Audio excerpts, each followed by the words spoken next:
Have you ever wondered why American kids graduate from schools without knowing how to read and write with any sense of proficiency, despite spending billions of your tax dollars more than any other country on earth?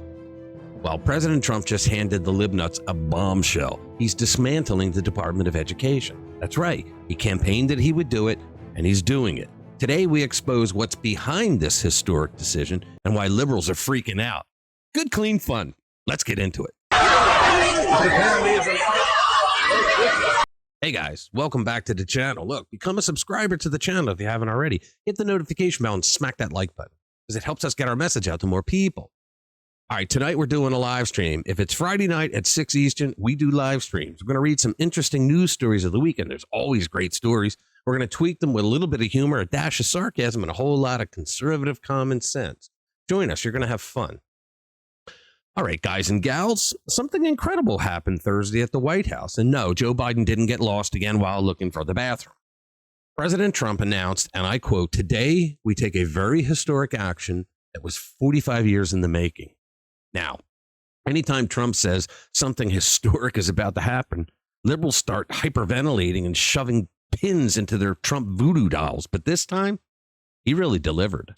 All right, so the president started off by declaring, "In a few moments, I will sign an executive order to begin eliminating the federal Department of Education once and for all." You could practically hear the liberal panic echoing across D.C. Give it a watch. Okay.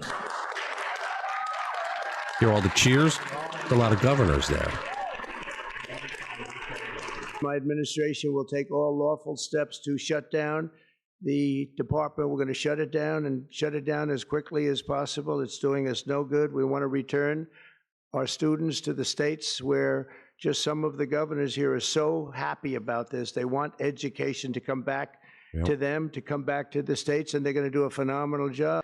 But we're going to be returning education very simply back to the states where it belongs. Right, and this is federalism. A very popular thing to do, but much more importantly, it's a common sense thing to do, and it's going to work. Absolutely, it's going to work. I want to just make one little personal statement. Teachers, to me, are among the most important people in this country, and we're going to take care of our teachers. And I don't care if they're in the union or not in the union. That doesn't matter.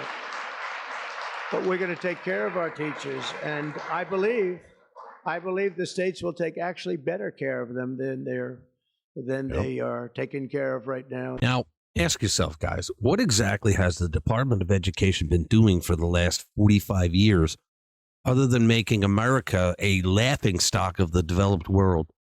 Ever since that Democratic Party prank known as President Jimmy Carter elevated education to a cabinet-level department, a move many saw as more of a political gesture than a practical solution, our educational standards have declined dramatically.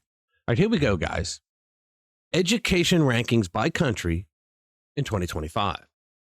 So you think the United States is number one? No. That would be South Korea. Number two, Denmark. We're not in the top three. The Netherlands, number three. Slovenia, number five. Most people here couldn't point to a map and find Slovenia. I couldn't. Japan, okay, that makes sense. Germany, yeah, they're very clever. Finland, Norway, all right. We didn't make the top 10. Ireland made the top 10. China's doing better than us. Canada's doing better than us. Okay, we didn't make the top 20. Think about this. Russia, 22. Poland, 23. Can't tell any more jokes. We didn't make the top 25. Where are we? Oh, we're down at 31. Guys, our rankings are at 31. Is that embarrassing? I mean, my God. We rank 31 in education globally, and yet we spend more per student than any other country by a very wide margin.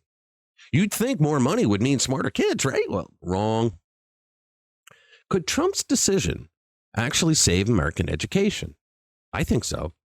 Or will the Democrats derail the entire thing? They're going to try.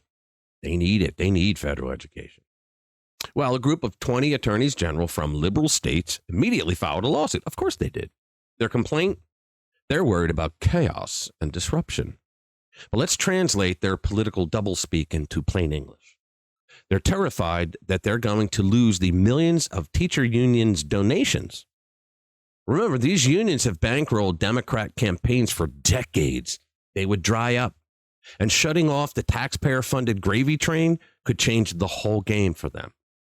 Trump highlighted the absurdity, saying after 45 years, the United States spends more money on education by far than any other country and spends likewise by far more money per pupil, and it's not even close. He's right. He went on. But then we rank near the bottom of the list in terms of success. Now think about that, guys. Billions of dollars yet wasted again. And all we've got are kids who can barely spell socialism, but somehow think it's cool. And to make the ceremony even more memorable, Trump asked the kids seated around him, should I do it? And of course, they gave him a thumbs up. Imagine the outrage on MSNBC, Trump asking actual children about education policy. Heads exploded. So here's another cliffhanger. Will Trump's move to dismantle this bloated bureaucracy finally return control to the parents? Or will Democrat lawsuits drag this out indefinitely, keeping your kids trapped in a failing school system? Remember, it was the Democratic Party that kept black children out of schools. And now they're the party that's standing in the doorway, not letting black and poor students get out of failing school. I don't think they should have a say whatsoever in what's going on with the Department of Education today. But you know that the left-wing sought-out judges are just going to throw a monkey wrench in. I mean, you can expect it because we have seen these Jacobins in black robes who are trying to interfere with Trump's lawful Article 2 authority by stopping every little thing he wants to do as policy. They don't have a right to do it, but they also know that it takes on average about 18 months to get to the Supreme Court to reverse them, and there's absolutely no blowback on them. Now, supporters are saying that this executive order isn't just historic. It's a lifeline to millions of American students who have been ignored by Washington elites. For decades, the Department of Education has done more harm than good, pushing woke policies instead of actual learning. But Democrats aren't worried about your kids' futures. They're worried about campaign cash.